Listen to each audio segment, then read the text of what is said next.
د خاوند غوسه مې هېڅ راباندې نه یخېږي، خو یو کار د شپې کوي او بیا سمه غوسه راباندې یخه کړي. سلام ګران لیدونکو، هیله ده چې روغ جوړ او د صحت جامې هم پرتن وي. زه یو ځل بیا ستاسو په خدمت کې د یو نوي ویډیو سره حاضر یم. هیله ده چې د پام وړ مو وګرځېږي.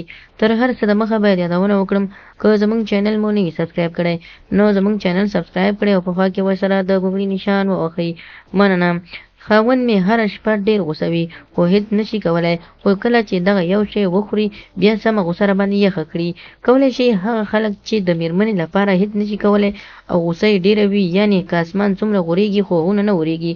اکثره داسې خلک وي چې د شپې یا د ورځې دومره ګرم وي چې شپې باید زه کور ته لاړ شم او 10 ځله سیکس وکړم، خو چې کله مېرمنې سره مخامخ شي بیا یې هېڅ نه د لاسه کېږي او نشي کولی چې 2 ځل سیکس وکړي.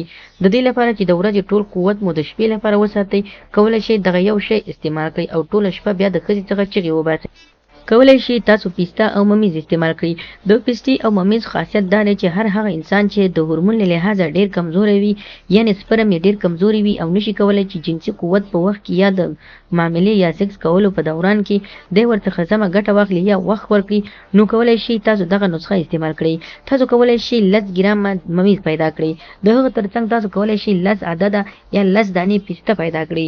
د پیستې څخه به پوټکي لرې کړئ او دا به میده میده کړئ. له دې سره به تاسو شوده ګډ کړئ. دا به جوسر یا مکسر ته واچوئ. کله مو چې مکسر ته واچو نو دا به تاسو دومره مکس کړئ چې دې کې دننه پیسته هیڅ معلومه نشي، خو د شیدو اندازه باید تاسو 1 ګیلاس واوسیږي چې 1 ګیلاس څخه زیات نه اوسیږي. که 10 دانې پیستې وي یا هم د 10 څخه زیاتې وي، تاسو دا جوسر یا مکسر ته واچوئ. له هغه وروسته تاسو 10 ګرام ممیز هم راواخلئ. هغه ممیز چې باید اصلي اوسیږي، نه داسې کومه شګه او نه هم خیرن اوسیږي، ځکه چې کله تاسو دغه په شګو سره یا هم خیرن ممیز ورواچول کېدای شي تاسو نور بدن ته تکلیف ورسوي. دغه ممیز به تاسو جوسر یا مکسر ته واچوئ او د 10 دقیقو پورې به یې تاسو پرېږدئ چې ښه سره منحل شي او مکس شي. دغه به تاسو له هغه وروسته راواخلئ او تاسو به یې په کاشوغې سره وخورئ، ځکه په کاشوغې سره وخورئ چې په دمه دمه باندې دا تاسو بدن کې تاثیر پیدا کړي او هضم شي. دغه کولی شي تاسو 40 ورځې دغه کار وکړئ.